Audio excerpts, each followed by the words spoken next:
Today we're going to talk about how to keep your waste tank clean. Basically, I've done nothing except lift the lid on this waste tank just to show you this is pretty much how it looks all the time. So we're going to take a look at how it becomes this way. This is a Prochem Everest, and usually what we do, anything that we get from Prochem, first thing we do is remove the basket.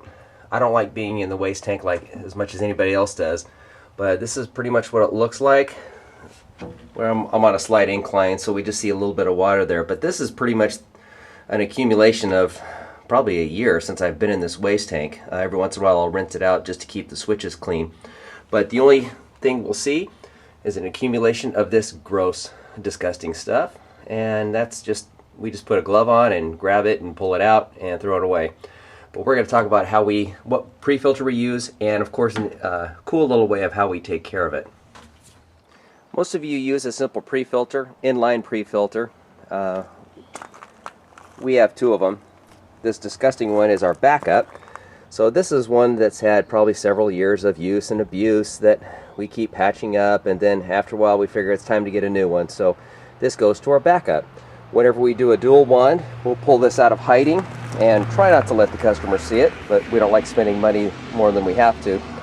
So basically we'll use this just on the rare occasions that we do a dual wand system. We'll pull this out to keep everything filtered.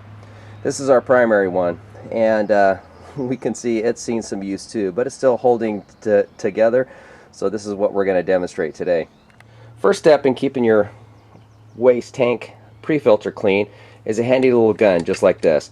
This is a gun that we put together with a standard 3000 Goodyear Neptune line, and of course it plugs right in to our truck mount.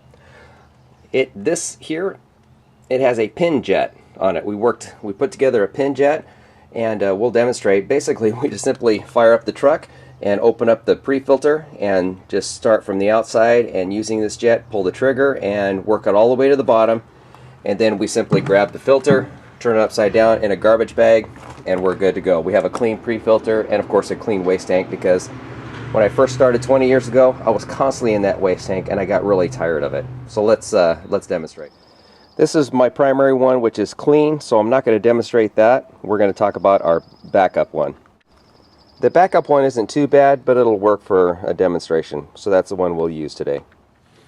Excuse the noise, but here's the demonstration.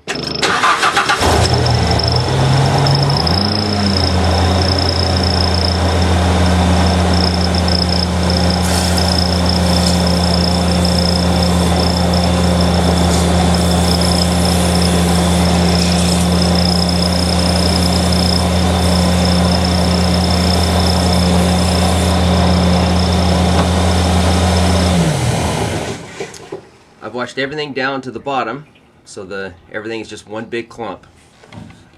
So once we're done with that, we remove the net of all that disgusting stuff that we've cleaned out of the carpet.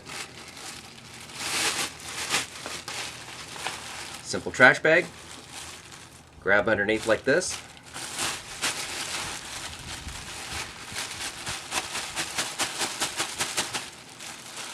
You can empty the trash bag, and of course there's going to be some little things that don't want to let go. And that's it.